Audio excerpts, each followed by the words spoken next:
this. We'll be back in the book of Isaiah next week. Father God, as we talk about what's happening in our world today, we're shocked in some ways, and yet we shouldn't be, because everything lines up so much with what Scripture teaches, that darker days are coming. This especially for our children and this critical race theory. And I pray, Father, that I can teach this in a way that's going to be not only truthful, but helpful to everyone here. In Jesus' name I pray. Amen.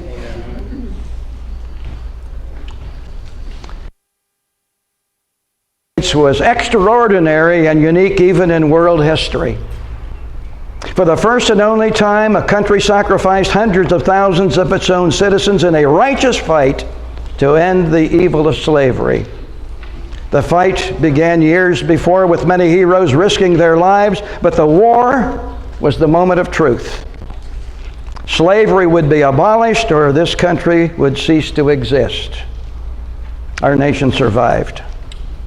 Yet it should be noted that slavery is by no means unique in the United States or to the United States. Slavery has existed since we have had recorded history. References are made to slavery as early as 3500 BC in ancient Sumer, the world's first great civilization founded in Mesopotamia, which is now modern-day Iraq. The famous Code of Hammurabi of Babylon mentions laws for slavery around 1860 BC. The Hebrews were slaves in Egypt. The ancient Israelites had slaves, and so did the Jews during the days of Jesus and the period of the early church. Every empire on earth has had slavery. And in both England and the United States, it was people committed to the gospel of Jesus Christ, men like William Wilberforce and Abraham Lincoln, that led the way to abolish it. Do you realize there's one whole book in the Bible that's totally devoted to slavery? It is the book of Philemon. It's a story about Onesimus. His name, by the way, means unprofitable, interestingly. But he was the slave to a man by the name of Philemon from the city of Colossae. He left Philemon, and by divine providence he ended up in the city of Rome, and somehow or another came in contact with the Apostle Paul.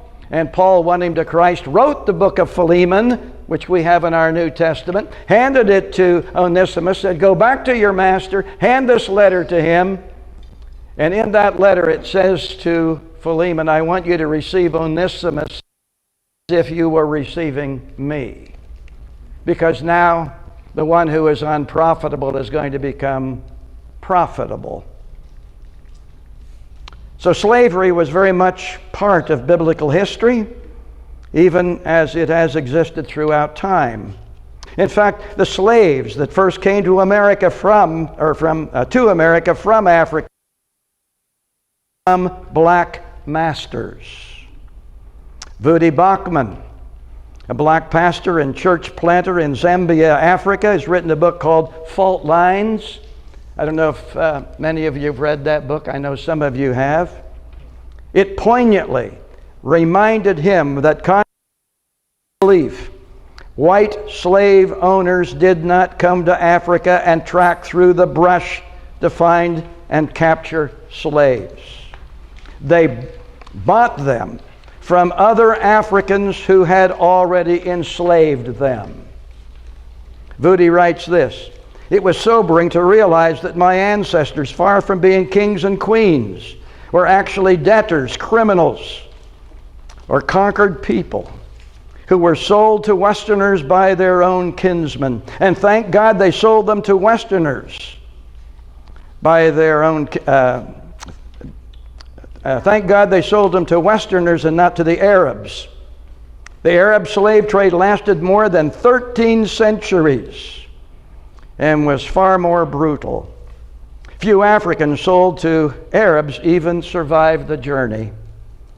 Then Vudi said this: "There are 40 million slaves today in the world, more than ever before, mostly in Arab Muslim nations." The slaves from Africa landed in this country in the year 1619. In 2019, the New York Times launched the 1619 Project,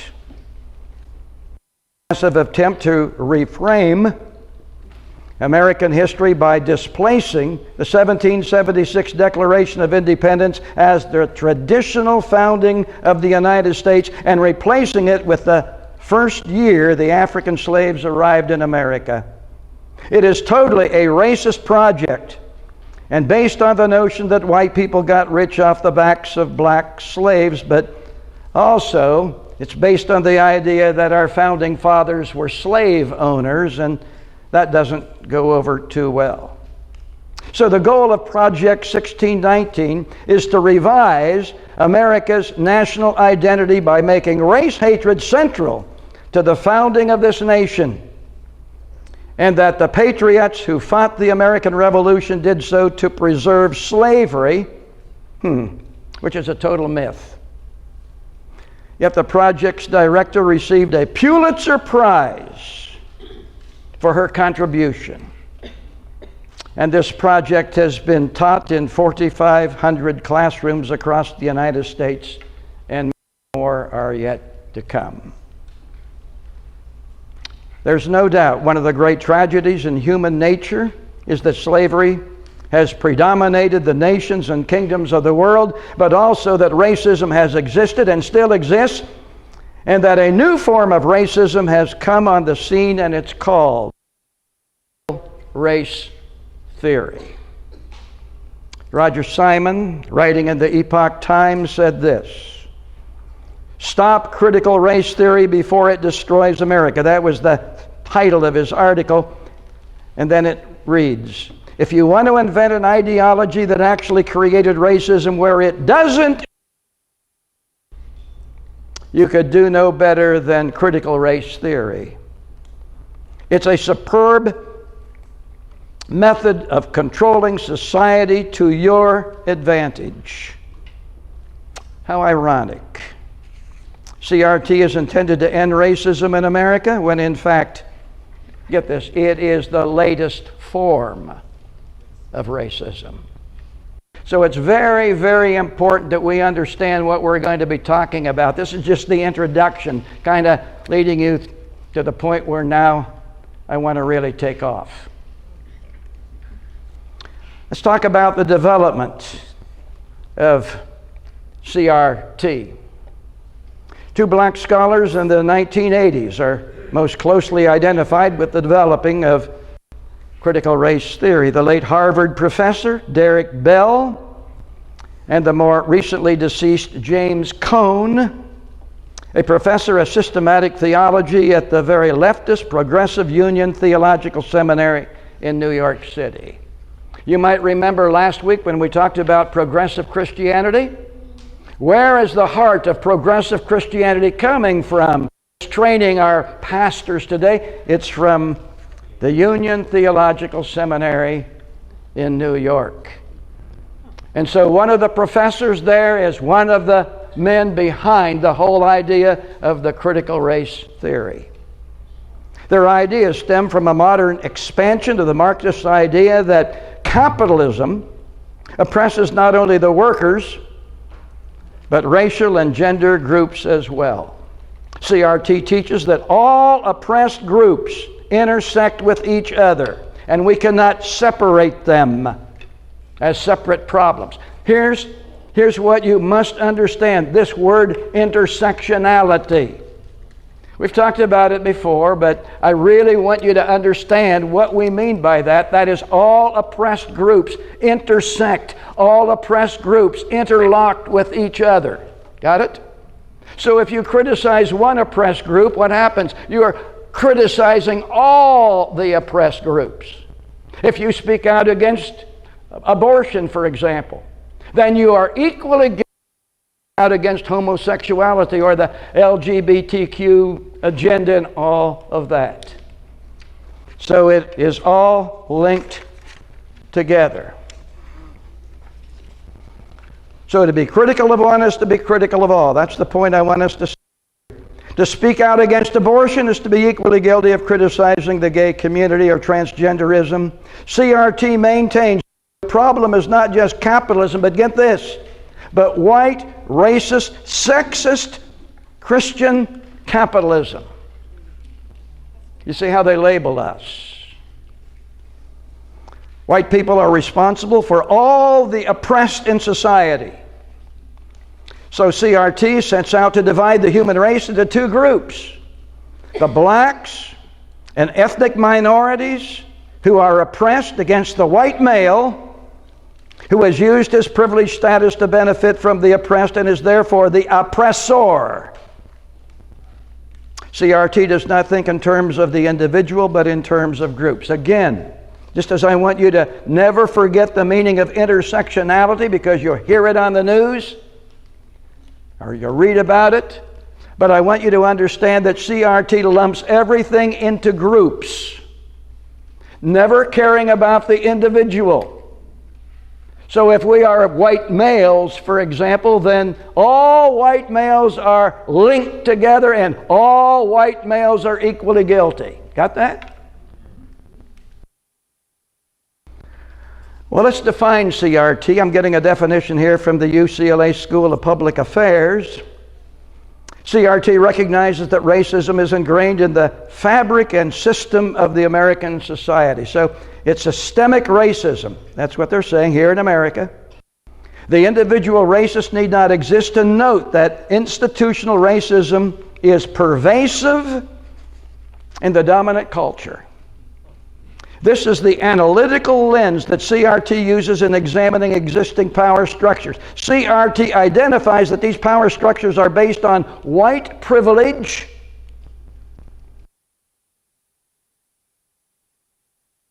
perpetuates the marginalization of people of color. Now, to give a little definition of it, Trevor Loudon, I'm sure some of you in this class are familiar with him. He's a filmmaker, a researcher, and author. He's out of New Zealand. In fact, he actually spoke at my class when we were at Mariners while I was on vacation once. He's well respected as a conservative researcher, but his definition is intrinsically racist, and white people are intrinsically racist. Now, that is his definition of the critical race theory. That's not his understanding, that's not his belief.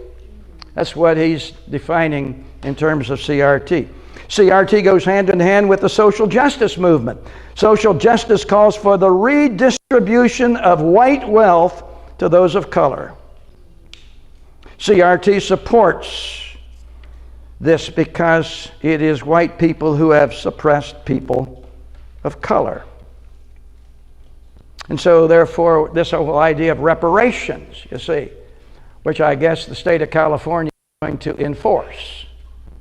So now money is going to come out of our pockets to give to black people because we enslaved their forefathers, and even though we may not individually be responsible for that. Those who support CRT believe our nation is systemically racist. Racism is about power, and it is exclusively a white problem. Therefore, to end racism, we must change the existing power structure. Now get this, follow me. A polite way of saying revolution. Mob violence, affirmative action,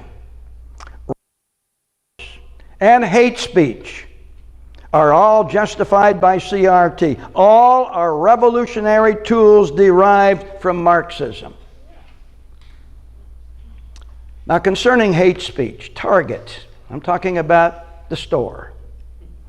Just a couple of weeks ago, right after the 4th of July, started selling a book titled A Rhythm of Prayer by Sarah Beacey, who contains passages from multiple authors. One entry in her book is titled Prayer of a Weary Black Woman. Her name is Chanique Walker Barnes. She claims to have a PhD degree. Here is her prayer. She's asking God to help her white people. And she says, at least I want to hate them. She continues, at least I want to stop caring about them individually and collectively. I want to stop caring about their misguided, racist souls, to stop believing that they can be better and they can stop being racist. Target. The book costs $14.95. It's a devotional book for black people.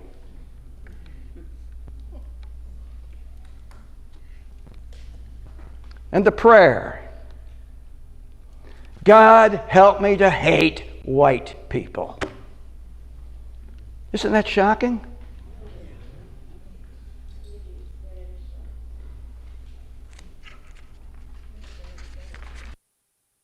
Now I want to get into some areas in this talk that I think will be totally new to you.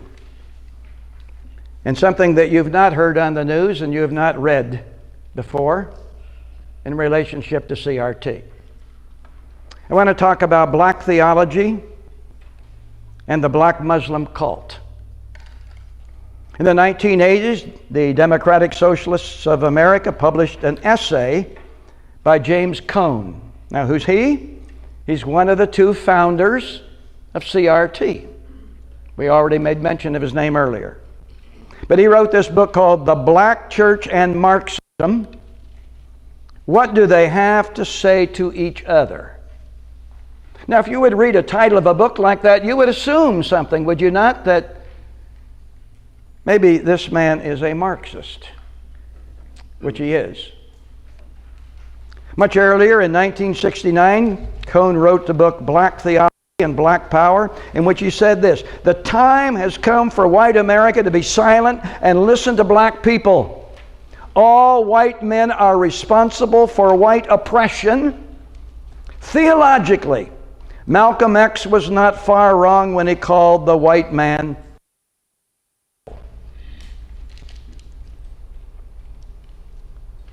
The black Muslim cult is very much behind the CRT movement.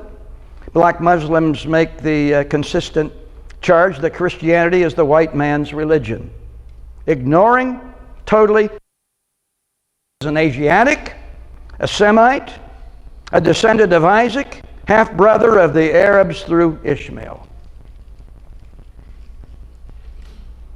According to Walter Martin in his book, The Kingdom of the Cults, I'll give you what he says about this black Muslim cult.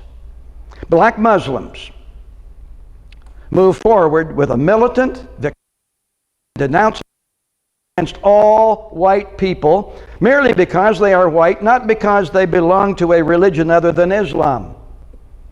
So it is a part of Islam, but not traditional Islam. It is characterized by a vigorous racism which describes all white men as devils and enemies by nature of the black race. They vigorously reject any form of integration under the Constitution of the United States or of any other country, preferring an all-black state. And they have tried to get at least the United States to become all-black states. No white person is allowed to live there. They tried with the state, I believe, Mississippi and the state of Alabama. Georgia? Okay. Georgia and Mississippi? I think Mississippi was one of them. Now let's talk about Louis Farrakhan and the Nation of Islam. Derek Bell. I already made mention of him. He's the other contributor to CRT. He was a close friend of Louis Farrakhan and the Nation of Islam. Understand something about the Nation of Islam. It is not, again, traditional Islam. There's a lot of theological differences between the Nation of Islam and Islam itself. And you'll see as we move through this. This political religious African-American movement combines the element of Islam with black nationalism. The Nation of Islam teaches there are many gods, all of them black. So you see, in traditional Islam, there's only what? One God. Allah, one God. And to say that there's more than one God, why, that is committing blasphemy in the eyes of traditional Islam, but not in the nation of Islam, because they believe there are many, many gods, and they're all black gods. So they believe in polytheism. With me? It was Allah who was the creator of heaven and earth, as well as creator of the black race, who were the first people to inhabit the earth. You're hearing more about that now, at least I have been, that the first people on earth were black people from out of Africa. And so the question is, where did we white people come from then? Well, hang on, I'm going to tell you. You're not going to like it.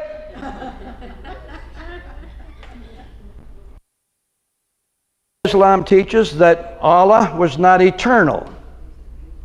Like I don't believe any of their gods were eternal. They're constantly getting gods all the time, and then gods disappear or gods die off. After Allah's disappearance, or death, whatever happened to him, he came to earth in 1930 to the holy city of Mecca, Arabia, and his name was Wallace D. Fard, also known as Wallace Fard Muhammad. It was Fard who founded the Nation of Islam in Detroit, Michigan in the year 1930. Fard disappeared in 1934, and no one knows what happened to him even to this day. He was succeeded as head of the Nation of Islam by Elijah Muhammad, and today its leader is Louis Farrakhan. It was Elijah Muhammad who taught that all black men are themselves gods. Get this? Every black is a god, and black people do not sin. That's the theology of the Nation of Islam. Only white men sin, and they are the cause of all black men's problems. Now, where did the white race come from? If all the gods are black and the first people on earth were black, how did the white man get here? Good question. Keller, I'll answer. Okay. The Nation of Islam teaches that over time blacks began to rebel against Allah, so Yaqub, one of the council of 24 black scientist gods, created the white race as a race of devils. White folk were created from a laboratory by black scientist gods with the sheer purpose of oppressing black people as punishment from Allah because blacks had not been faithful in their service to Him. Do you understand now? Our purpose for being is to enslave black people, because black people were not honoring Allah as they should, and so in a laboratory, these black gods created the white male and female, the oppressors. Do you smell racism here? Let's look at black liberation theology. Tied to the Nation of Islam is black liberation theology, which focuses on Africans in general and African Americans in particular in being liberated from all forms of bondage and injustice created by the white race. Now get this. Black liberation movement was founded by the KGB and the Communist Party of Russia in Venezuela in the year 1957. I got this from Trevor Loudon. The goal of black liberation theology, quote, is to make Christianity real for blacks. Their focus is bringing social justice to the black community while giving little attention to the afterlife. Their message is heaven is on earth when we get socialism. Heaven will come to earth when America becomes a socialist nation. Yet Jesus said, my kingdom is not of this world. Salvation to them means liberation from white injustice more than salvation from sin and the promise of eternal life in heaven with Jesus Christ. Once again, black liberation theology places the blame on white Christian America for all the problems of the blacks. They desire segregation from all European whites. They see a white capitalistic nation that has oppressed and held black people back. That is why Jeremiah Wright, pastor emeritus of the Trinity United Church of Christ in Chicago and pastor to Barack and Michelle Obama for over 20 years, famously yelled from his pulpit of the church, God damn the United States of America. Remember that? No. Our racist, capitalistic nation has oppressed the blacks, they say, and their form of Christianity is not the gospel of salvation from sin, but the social justice gospel, and if necessary, mob revolution to overthrow white supremacy. Listen, the Obama family sat in this church under his preaching for 20 more, or at least 20 years or more. And he believes exactly what we are talking about right now. And I believe the racist movement, the neo-racist movement in this country began with the Obama family. No, I'm not going to take anything now. Oh, okay. And it came right from the pulpit of Jeremiah Wright.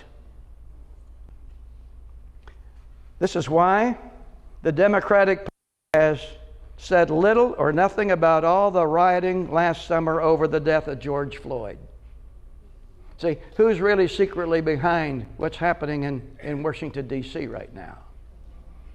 We're not going to speak out against these riots.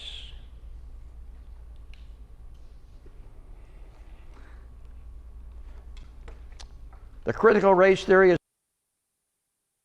a philosophy of divide and conquer. Turn the oppressed against the oppressors. They think in terms of groups, not individuals. Again, I emphasize this. They want to pit one group against another and silence anyone who oppresses their agenda. CRT has been in the thinking and planning stages since the 1980s at least. I mean, this is something that's 40 years in the making. Understand that. It's just been given a name in more recent times. It's just come to the forefront more recently. I would say a year ago or a year and a half ago, probably none of us in this room ever heard of CRT before.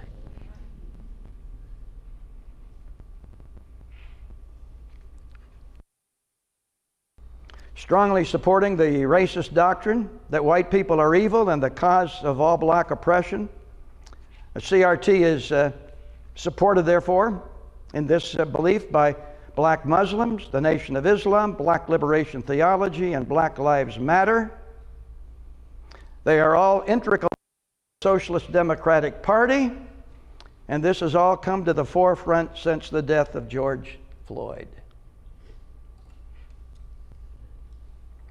I received here from Patty an interesting video that you sent me of George Floyd when he was 16 years of age. And he's standing on trial before Judge Judy, and it's on television. You can see him at 16. He stole a girl's car, pushed her to the ground to get the keys. Then he was chased by police. He wrecked the car. And now he's standing before Judge Judy. And she asks him, who's responsible for the car? Well, it's not my car.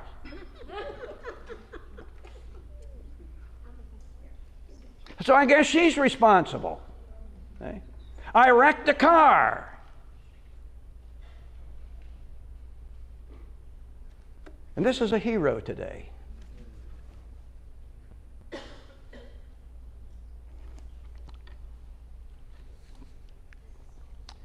I want to get into this idea that the critical race theory is a cult. It's actually a religious movement now. And this is going to startle some of you, I think. If I've not shocked you already, be prepared to still be shocked. What should trouble us deeply is that CRT is making progress into the evangelical Christian movement. It's a new religion. Or as Dr. John McWhorter, editor of Atlantic, which is a very liberal magazine, and professor at Columbia University, which is a very liberal university, I'm quoting him, he called it the cult of anti-racism. Then he went on to say in the article, it has many of the hallmarks of a cult, staying close enough to the Bible to avoid immediate detection and hiding terminology that uses Christian terminology, but infuses it with new meaning. In classic cult fashion, they borrow from the familiar and accepted, then infuse it with new meaning. I'm going to illustrate all this in just a bit, but I really want you to comprehend what he's saying here. This allows the cult to appeal to the faithful within the dominant Orthodox religions from which to draw its converts. According to Abraham X. Kendi, I guess President Biden has him up for some office. I think it's the Department of Ethics, but anyway, he's professor of ethics at Boston University. He's one of the anti-racist movement's leading voices. And I want you to hear what he writes. I cannot disconnect my parents' religious strivings to be Christian from my secular strivings to be anti-racist. And the key answer of us was defining our terms so that we could begin to describe the world and our place in it. He then draws a conclusion which I could not agree with more. Listen to what he says. This is right on. That doesn't mean he's right on, but what he's saying is definitions anchor us in principles. So if we all understand the meaning of words the same, see, then this anchors us in what we are going to believe as a group. So we've got to have understanding of the meaning of words. Something like I talked about last week, was it not? Unfortunately, in Kendi's case, his definitions are deceptive. And you'll see that in just a bit. It was the prophet Jeremiah who said, everyone deceives his neighbor, and no one speaks the truth. They have taught their tongue to speak lies. They weary themselves committing iniquity. Now I'm going back to Voddie Bauchman's book, Fault Lines, and I'm going to quote from him. Now you're going to learn this lexicon of the CRT and how they are using it in the church to get you and me to be part of the whole new religion. Okay? See where we're going? This new cult, I'm quoting Voddie now, this new cult has created a new lexicon that has served as scaffolding to support what has become an entire body of divinity. So this movement now that Kendi is talking about, it defines original sin. What is it? Racism. See? It defines law as anti-racism. It defines the gospel as radical reconciliation. Saints are black people killed by white police officers. Priests are oppressed minorities. Atonement, that's reparations. The new birth, that's called wokeness. I don't understand that one, but anyway. Woke up. Yeah, they woke up, but they're going the wrong way. Liturgy as lament. So when we talk about liturgy in the church, why, that's just lamenting the situation in which we're in as black people, see.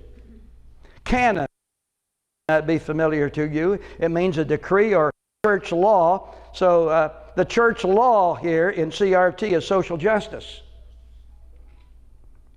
Theologians, who are they? They're leaders and activists in the CRT movement. Now, in case you're wondering about soteriology, that's the study of how to be saved. There isn't one. See? Because they're not interested in saving you from sin. They're interested in saving black people from us white oppressors.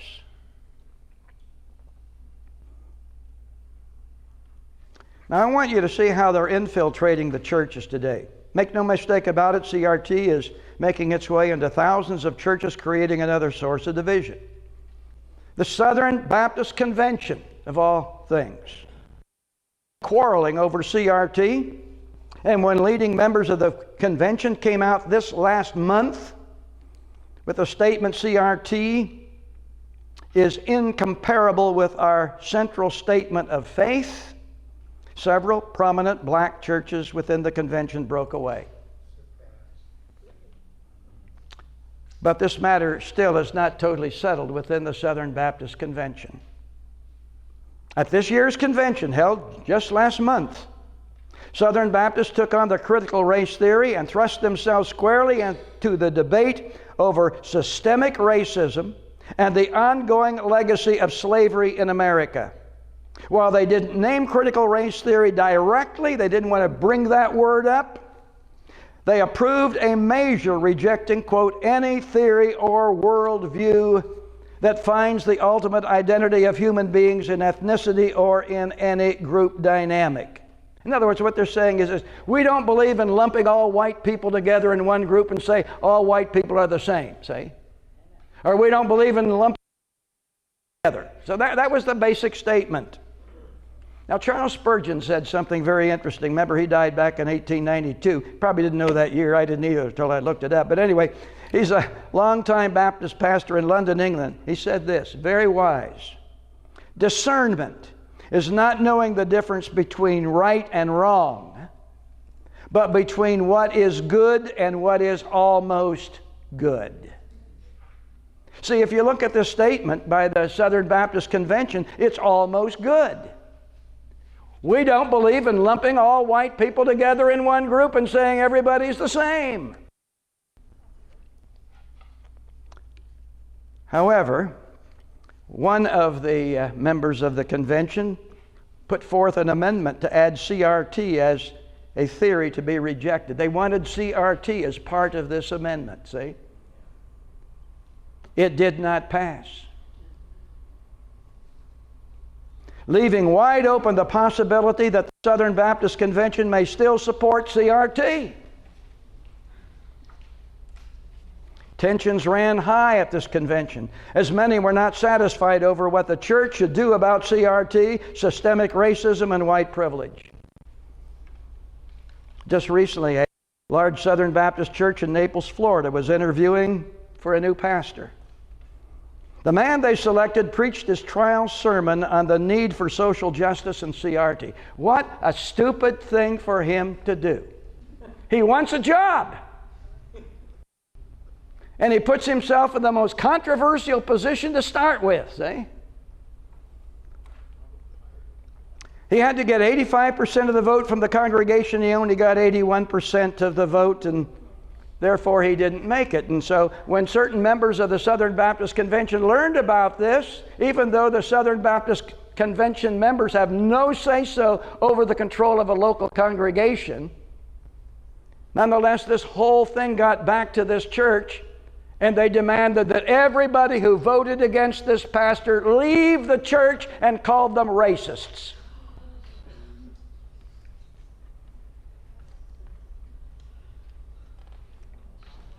In a Southern Baptist church in North Carolina, the young pastor, all fired up about CRT, noticed that a black family and a white family in his congregation had the same last surname. We'll say it's Smith. I don't think there's any Smiths in here. Okay.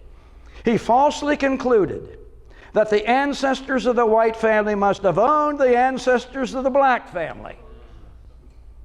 From the pulpit, the pastor demanded that the white family apologize to the black family for the slave-owning sins of their forefathers. Can you imagine this happening in church on a Sunday morning? Hey, you white smiths, you stand up. You blacksmiths, stand up. Now you white smiths, apologize to you blacksmiths. Well, the white family bravely refused to apologize for the non-existent transgression that created a major split in the church. Now the church no longer exists.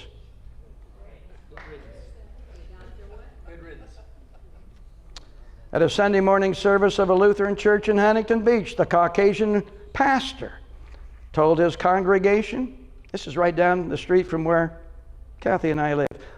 This is basically what he said.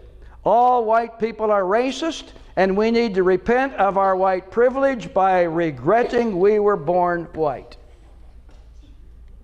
You see what's happening?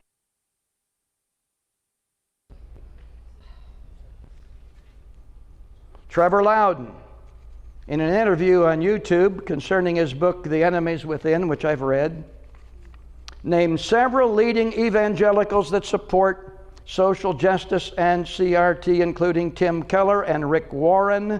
I'm going to add another name because I just learned about that a couple of weeks ago, Brian Broderson, who's the senior pastor of Calvary Chapel in Santa Ana. He's not the CRT? Yes. Or is it Costa Mesa or wherever? It's the big one. It's the Chuck Smith's church.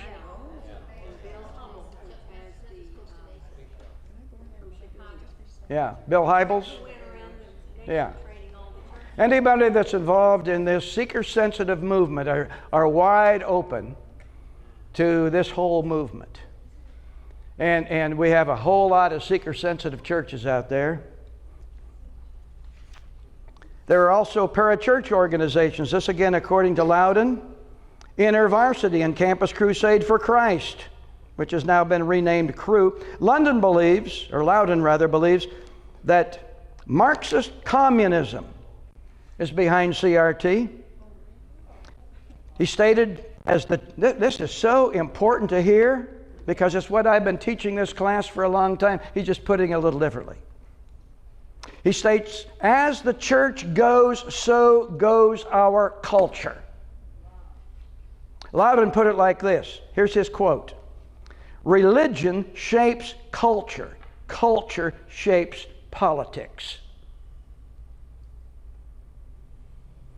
Religion shapes culture. Culture shapes politics. As the pulpits become more liberal, so does the culture. And if somebody wants to be elected to office, they have to appeal to the culture. And that's why we have so many liberals running our country today. And it all because the church refused to speak out. Understand where we are?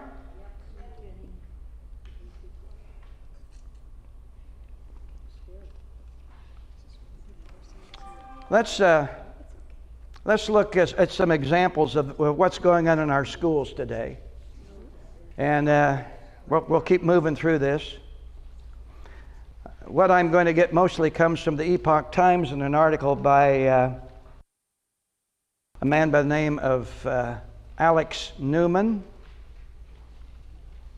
The article in Epoch Times was called Echoes of Mao, Weaponizing Schools with the Critical Race Theory. Here's some examples. In California, the newly adopted Ethics Studies Model Curriculum, approved by the State Board of Education on March the 18th of this year, suggests children seek help from pagan Aztec gods for a revolutionary spirit in a chant. The chants have a clear implication. The displacement of Christian God, which is said to be an extension of white supremacist oppression. So now we're teaching our kids how to chant in the old pagan Aztec way in our schools. And the whole purpose of the chant is to replace the God of the Bible in the mind of kids. That's been approved here in California by the State Board of Education, March the 18th. In the Silicon Valley's Cupertino School District, third grade students were reportedly ordered to deconstruct their racial, gender, religious, and family structure and sexual identity. That is, they're to tear each element apart and remake yourself. So if you're white, I'm now black. If you're a Christian, I'm now Islam or a Muslim. If I'm a male, maybe I'm going to be a queer. See? So everybody just has to reconstruct who they are. We're talking about third graders. After making these decisions, they were told to create an identity map and rank themselves on the power and privilege they would have from the intersection of their various new identities. So they're to intersect everything. I'm black, I'm queer, I'm this and that, and you kind of put your whole self together now. You're remaking yourself. Are you with me on this? Understand what we're talking about? For example, a white cisgender man, that's one who holds to their assigned gender at birth. That's what the word means here. Who is able-bodied, heterosexual, considered handsome, and speaks English well. Now, that's all me here. I'm trying to be a little humorous. Okay, go ahead. Anyway, this particular person has more privilege than a black transgender woman. See? The issue, therefore, of the third grader is to determine for themselves, do you want power and privilege in life and have control over others, or do you want to be someone who would resist being controlled by the privileged? So they're being asked, how would you rank yourself on this power and privilege scale? Would you want to be an oppressor? In Marxism, that's the bourgeois. That's the capitalist, so to speak. Or do you want to be a victim who destroys others? You see, the victim, that is the revolutionary who destroys others, the proletariat in Marxism. In other words, does your identity map as to how you want to see yourself, this identity map is how you now want to see yourself, does it make you the oppressor or does it make you the oppressed? That's an assignment for third grade kids. In North Carolina, Wake County School District launched a campaign to eradicate whiteness in educational space.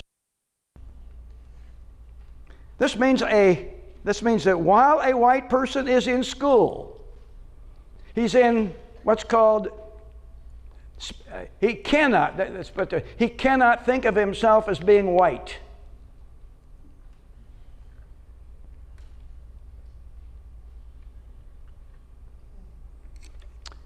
In Rockingham County, North Carolina, organized at the Board of Education when a teacher forced children of European heritage to stand in front of class and apologize for their white privilege.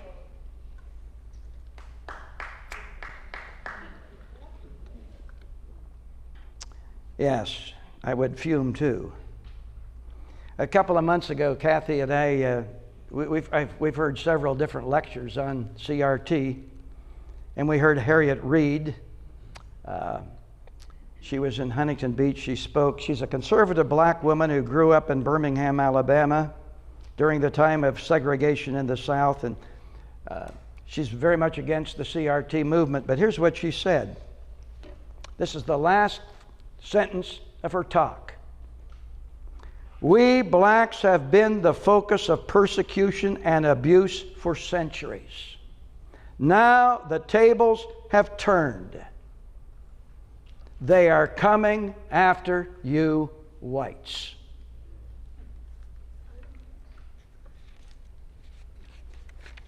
I'm going to, for the sake of time, because I've got to be in Glendora in an hour and 15 minutes from now, I'm going to omit this section here. I hate to do it, but I want you to read it because it's CRT and how it is linked to Mao's rule in China, because I also got here a woman by the name of Lily Tang Williams speak. She's from China. She was raised up under the Mao Revolution.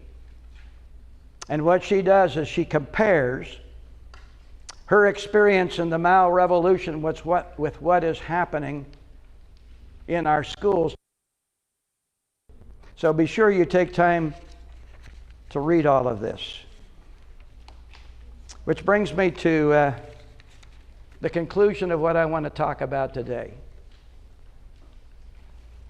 It's the discovery of peace for race relations. What's the answer to this whole thing? I think you all know Jesus is the answer, but let's give some biblical response to what we've talked about. There's 5 truths I want us to leave with. Number 1, we are all the creation of God. Genesis 1:27. No matter one's nationality or skin color, we are all created by one God in His image, and every one of us are precious in His sight. We are all created of one blood. Paul, in his sermon on Mars Hill, said this, and He has made from one blood every nation of men to dwell on earth. Understand something. There's not one kind of blood for white people, another kind of blood for black people, another kind of blood for Asiatic people, another kind of blood for Indians, and so forth. When they examine blood, it's all human blood, and they can tell the difference between human blood and blood of animals, birds, or whatever. There's a difference in the blood, but all blood of humans, those who have been created in the image and likeness of God, is the same. Thirdly, I want you to see that all of us are candidates for salvation. Paul, again, in his Mars Hill sermon said, so that every nation should seek the Lord in the hopes that they might grope for Him and find Him, though He is not far from each one of us.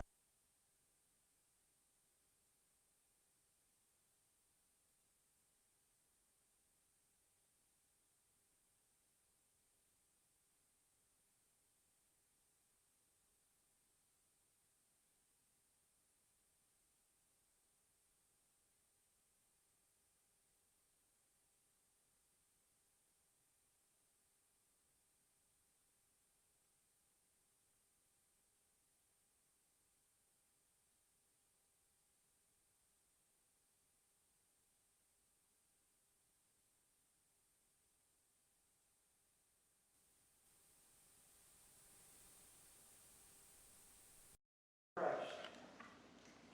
We read this in Ephesians chapter 2, beginning at verse 14. What Paul is saying there in that section of Scripture is Jesus Christ is our peace. And He's broken down what is called the middle wall of partition.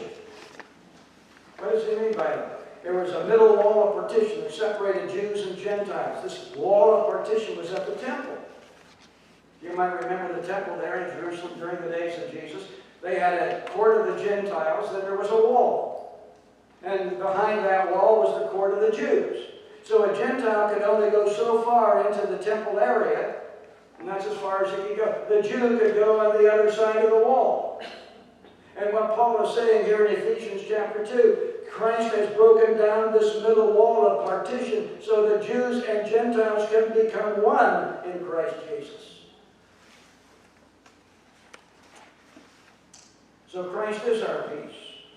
And when the nations of the world come to Him, there will no longer be racial hostilities that divide. There will no longer be violent gangs representing various nationalities trying to kill off one another. Christ alone is the answer to the racial hatred and divide in our nation. And when people of all nationalities get saved, God puts within all of us a new heart, along with a divine nature, and makes of each one of us a new creation. This means we are all capable of laying aside our hatred, our malice, our envy, our prejudice, our racism. As John said this in 1 John 4:20, if someone says, I love God, and hates his brother, he's a liar. For he who does not love his brother whom he has seen, how can he love God whom he has not seen? And the fifth point I want to bring out is that the solution to the whole thing is we are to do unto others as we would have them do to us. That's what we call the golden rule. Jesus put it like this: whatever you want men to do to you, do also to them. I think in this one verse, if this verse were universally practiced, it would solve most every problem we have in the world. Well, in wrapping this up, I'm going to make a conclusion here. CRT is at the forefront of our news today. And we have seen in recent years a series of events that all seeks to control us. There's global warming. With all the nations of the world, they're all to pull together. We have to get rid of oil and gas. We have to use solar panels and drive electric cars. And if we don't, our planet is going to die in 10 years and we're not going to be here. It's something to bring the whole world together. Next came COVID-19, with all the lockdowns, quarantining, mask wearing, virtual schools and church services. Then came the vaccines. President Joe Biden said, get vaccinated or wear a mask till you do. Then came the cancel culture, attempting to shut down conservative thoughts and the Judeo-Christian values upon which our nation was founded. And now what's really getting the attention is the critical race theory. It too is a global issue, especially amongst whites, wherever whites dwell in countries. So it's not just confined here to the United States. It's in Europe as well. It too is meant to divide us, create revolution, and seek to destroy our Constitution and the fundamental Christian message of the gospel of Jesus Christ. As I see it, all of this is conspired by an elite class of world influencers under the power of Satan, who wants to control us, divide us, destroy conservative evangelical Christianity with its biblical values, and to depopulate our planet to 500 million. Should be. I actually. I should have 3 more zeros there. 500 million people. Yeah, I can't add up. There's always a mistake. Anyway. You're just handsome. You can't be an Oh. Anyway, they want to reduce the world to 500 million people in order to usher in a one-world government which will ultimately be headed by the Antichrist.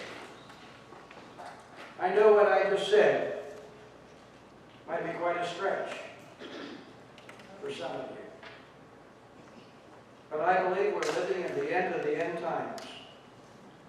And all of these crises are signs. I believe that the Lord's return is near. The rapture of the church is at hand. And when that happens, ready to take center stage is the Antichrist, who will deceitfully offer a false peace to a mad, troubled, and confused world. I don't think I have to tell you that we're living in an upside-down world. And I don't want us as the church, I don't want anyone in this class to be found standing on our heads, where we become dizzy and confused. I want us to be standing on our feet, where we become active, clear-minded, thinking people. This is no time for the believer in Christ to be lazy or silent or go woke. While the world has gone woke to suddenly wake up and follow the crowd with no idea where they are headed, that's what's happening today. That's what is meant by this idea of woke. People are, whoop, whoop, yeah, that's right, what's going on out here? I better follow the crowd.